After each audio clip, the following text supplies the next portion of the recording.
একই দিনে তিনজন বিদেশির নাম ঘোষণা করে দিল ইস্টবেঙ্গল। Official announcement. তার মধ্যে প্যালেস্টাইনের রশিদ ইতিমধ্যে ক্লাবের অনুশীলনে যোগ দিয়ে দিয়েছেন। আজ তিনি সল্টলেকের প্র্যাকটিস গ্রাউন্ডে নেমেও গেলেন। তার সঙ্গে ছিলেন গ্রিক স্ট্রাইকার ডিমিত্রিয়স দিয়ামান্তিকস। রশিদ একদিন আগেই এসেছেন রাত্রে দমদম বিমানবন্দরে।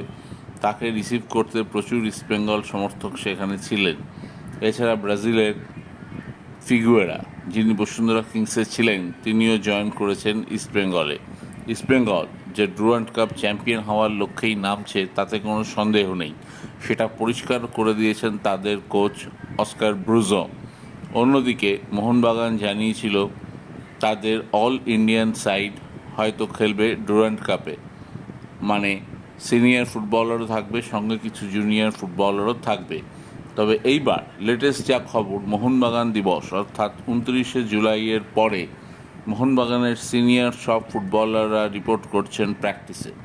এদের মধ্যে সাহাল আব্দুল সামাদ, আপুইয়া, সুভাশিস বোস, আশিস রায়, মনবীর সিং থেকে শুরু করে আরও যারা যারা নামকরা ইন্ডিয়ান প্লেয়ার আছেন প্রত্যেকেই থাকবেন। আজ হঠাৎ করেই মোহনবাগানের টুইটার অ্যাকাউন্টে দিমিত্রিয়স পেত্রাতোসের একটি ছবি দেওয়া হয়েছে। তো এটা ইঙ্গিত হতে পারে দিমিকে হয়তো মোহনবাগান ডুরান্ডের জন্য নিয়ে আসছে, তবে এটা শিওর না, এটা ওয়াইল্ড গেজ।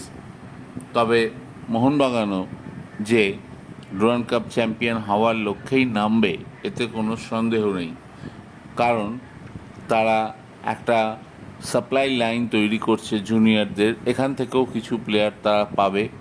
তাদের main target Indian Super League এবং এএফসি চ্যাম্পিয়ন্স লিগ 2, কারণ 2 বছর আগেই মোহনবাগান ডুরান্ড কাপ চ্যাম্পিয়ন হয়েছে।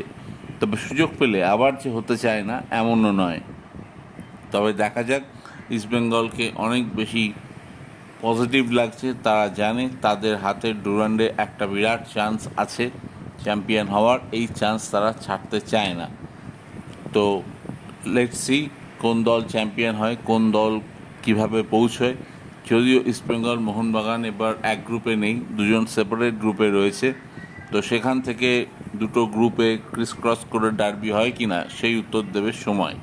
ভিডিওটা ভালো লেগে থাকলে অবশ্যই বেশি করে লাইক অ্যান্ড সাবস্ক্রাইব করুন অ্যান্ড সঙ্গে কমেন্টস করুন। দেখার জন্য ধন্যবাদ।